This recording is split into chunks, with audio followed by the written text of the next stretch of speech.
મમ અસ્તિત્વને તુજમાં ઓગાળું, તવ અસ્તિત્વને મારું બનાવું.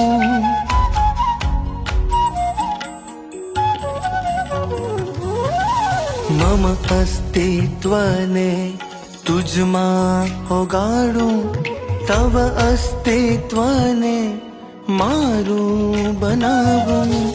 અનંત બ્રહ્માંડોમાં મહિમા ખૂબ ગાવાના, ઋણમાંથી અમે કદી મુક્ત નહીં થવાના. આ સેવક તમારા છે, તમારા રહેવાના.